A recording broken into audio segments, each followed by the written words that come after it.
बड़ी खबर आपको बता दें, थोड़ी देर में राज्यसभा में पीएम मोदी का संबोधन होना है। राष्ट्रपति के अभिभाषण पर धन्यवाद प्रस्ताव देंगे प्रधानमंत्री नरेंद्र मोदी और आज फिर से विपक्षी दलों पर निशाना प्रधानमंत्री साध सकते हैं। 2 बजे से राज्यसभा में पीएम का संबोधन होना है। पीएम की तरफ से ये जानकारी दी गई है और एक बार फिर से प्रधानमंत्री नरेंद्र मोदी के निशाने पर विपक्ष रह सकता है। विपक्ष की तरफ से जो वो हंगामा इससे पहले मैंने देखा है कि लगातार सदन के भीतर किया गया है, उसको लेकर ये माना जा रहा है कि आज प्रधानमंत्री नरेंद्र मोदी के निशाने पर एक बार फिर से विपक्ष रह सकता है। और इस वक्त हमारी पॉलिटिकल एडिटर अदिति नागर हमारे साथ जुड़ चुकी हैं। अदिति, प्रधानमंत्री नरेंद्र मोदी का संबोधन 2 बजे होना है राज्यसभा में और ऐसे में ये मान के चला जा रहा है कि विपक्ष एक बार फिर से प्रधानमंत्री नरेंद्र मोदी के निशाने पर रहेगा। और क्या लगता है कि प्रधानमंत्री नरेंद्र मोदी की तरफ से कौन सी बड़ी बातें कही जा सकती है?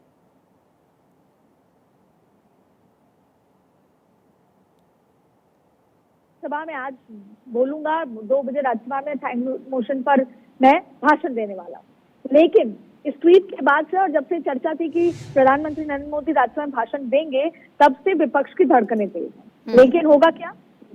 कल जब लोकसभा में प्रधानमंत्री नरेंद्र बोले थे, तब उन्होंने हर एक मुद्दे पर विकास के, पिछले 60 सालों के, इस 10 साल के सबका ब्यौरा दिया था। आगे विजन बताया था, यानी कि पास्ट पे बात की थी, प्रेजेंट पे बात की थी और भविष्य पे बात की थी।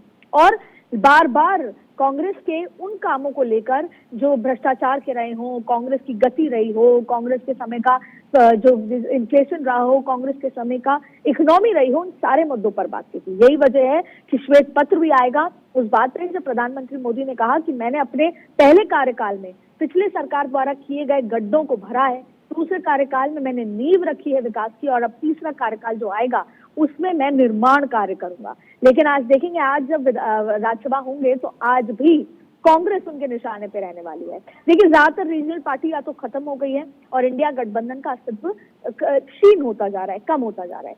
सवाल उठता है कि उन्होंने बार बार कांग्रेस ही एकमात्र राष्ट्र पार्टी है, अब ऐसे में मल्लिकार्जुन खड़गे के हर बयान का जवाब देंगे। मल्लिकार्जुन खड़गे ने प्रधानमंत्री नरेंद्र मोदी के भाषण के बाद एक बात कही। उन्होंने ये कहा कि शायद प्रधानमंत्री को कांग्रेस के नाम लिए बिना नींद नहीं आती। उन्होंने ये भी कहा कि आप बता दें भारतीय जनता पार्टी को, नरेंद्र मोदी को, कि आपके किसी भी एक लीडर क्या देश के लिए जान दी, क्या ऐसा कोई काम किया जिससे देश के लिए उन्होंने कुर्बानी दी हो, आपके किसी लीडर ने नहीं करी। तो कहीं ना कहीं अब ये लड़ाई हो गई है। अब हो क्या रहा है, देखिए, आज जो भी भाषण में होगा, बचा कुचा जितना भी मुद्दा होगा, और बात होगी इतिहास की, बात होगी नेहरू की, बात होगी इंदिरा गांधी की, बात होगी उन 70 सालों की। और आप इसको ये समझ लीजिए कि ये देश की संसद से 2024 से पहले का वो आखिरी भाषण है जो ये टेम्परामेंट सेट करेगा, टेम्पो सेट करेगा, मूड सेट करेगा। और आज जो वार्ता उनकी देश के राष्ट्र से होगी, देश की जनता से होगी, उसमें बताएंगे कि 70 सालों में उन लोगों ने जनता को नीचे दिखाया, जिसका जिक्र उन्होंने कहा कि नेहरू ने लाल किले से किया था। ऐसे कई और भाषण, ऐसे कई और किस्सों के साथ प्रधानमंत्री नरेंद्र मोदी आएंगे और परिवारवाद पर वार करते रहेंगे, इंडिया गठबंधन पर चोट करते रहेंगे और ये बताएंगे, और इसका टेम्परामेंट सेट होगा। इसी टेम्परामेंट के साथ, इसी मूड के साथ ना सिर्फ प्रधानमंत्री मोदी, पूरी भारतीय जनता पार्टी आक्रामक तरीके से 2024 का चुनाव प्रचार करने वाली है।